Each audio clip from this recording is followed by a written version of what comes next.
Hey guys, my name is Chris Baker and I'm the founder and executive director of the Other Ones Foundation. People be asking me all the time about how to start a nonprofit, how to run a nonprofit, how to raise money, and so we decided to start this video series to go into all that stuff. Before we get into any of that though, we're gonna go way back to the very beginning, back to the basics, talk about what a nonprofit is, and maybe get you thinking about why you should or shouldn't start one. With that, let's get into it.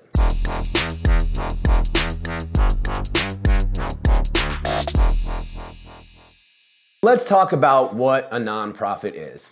A nonprofit, as the name would suggest, is a business entity that exists for a reason other than making a profit. The driving force behind that organization's existence is its mission as opposed to profit. Most businesses exist primarily to create a profit, and a nonprofit exists primarily to drive its mission forward. And they can be started for all sorts of reasons. Oftentimes they are for charitable purposes. Sometimes people start nonprofits for social initiatives, for advocacy, or for the purposes of upkeeping a social club, or for youth sports. The money that they get to conduct business comes from the public in some form or another.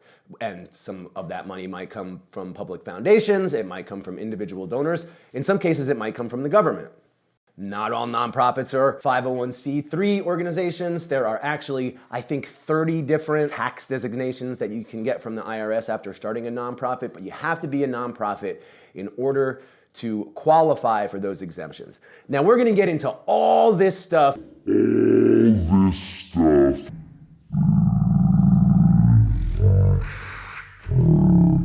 Also, a nonprofit doesn't necessarily mean that an organization is exempt from taxes. And in order to become a nonprofit that's exempt from taxes, you need to become a tax-exempt entity, which happens at the federal level. And we're gonna get into all of that stuff about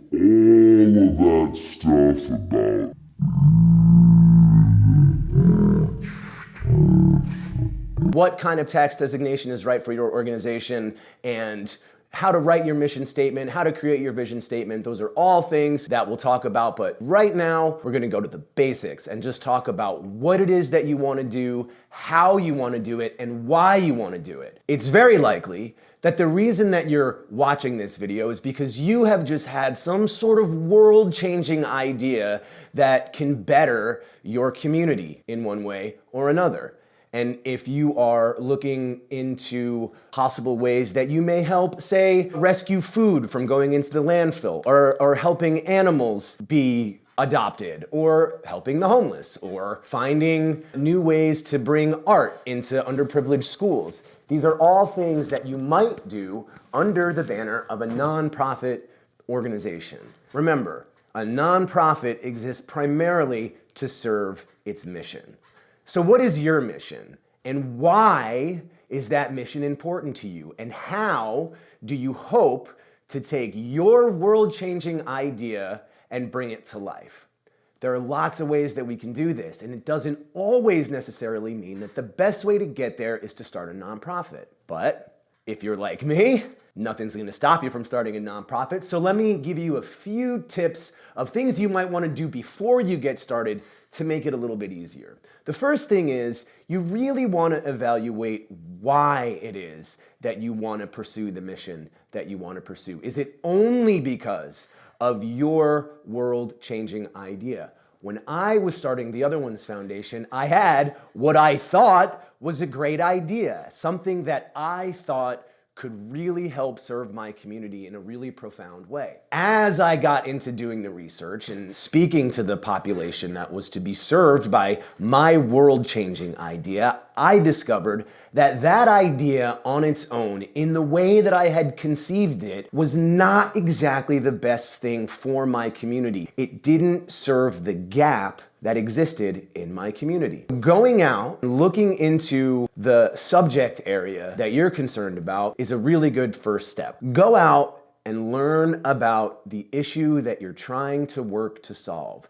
That's what all of this is about working to solve issues and not necessarily working to solve issues through the narrow lens that you may have already created. You should definitely consider starting a new organization if you have identified a gap in your community's response to the issue that you're hoping to respond to. A good place to start is to go and find an organization that's already doing work in the subject area that you're concerned about. Go out and volunteer. Go out and get a job.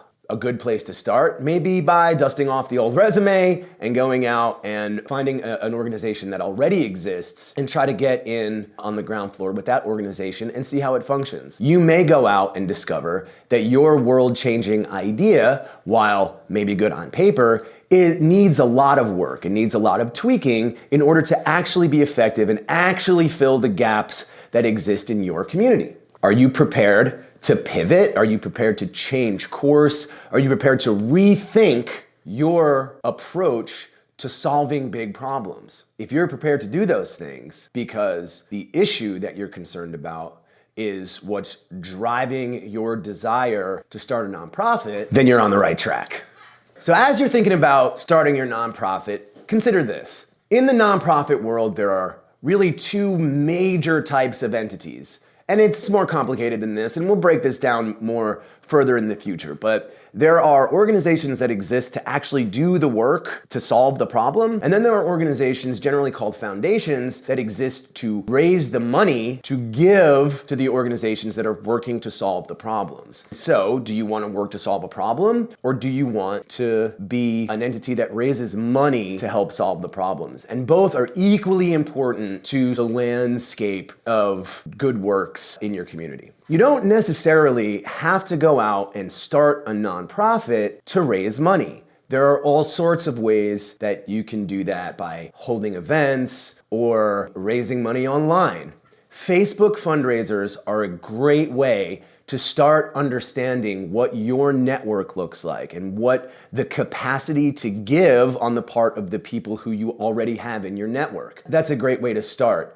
Calling people, hosting a phone bank, having a party at your house to bring awareness to a cause that you really care about is a good way to start figuring out if you want to be someone who resources a cause or somebody who actually does the work to create solutions to help your cause. Another thing that I think is important to remember, and this is not to try to encourage you to throw in the towel or to not start a nonprofit. The vast majority of nonprofits, I think it's about 85%, never go on to raise any money or to do any kind of work in the subject area that they're concerned about. And I think that's because the field tends to get very crowded, especially when we're talking about issues that are really important to everybody. So whether your issue is in the arts or foster care, homelessness, food access, maybe your cause is political. Whatever it is, it's important to go out and see where and how people are already responding to the issue that you're concerned about. So, you've done some research, you know what a nonprofit is, you've identified a gap in your community that your nonprofit could fill. The next step in putting your world-changing idea into action is going to be forming your nonprofit. So next time, we're going to talk about how to start a nonprofit entity, how to apply for tax-exempt status, how to build your board of directors so that you can take your world-changing idea and put it into action.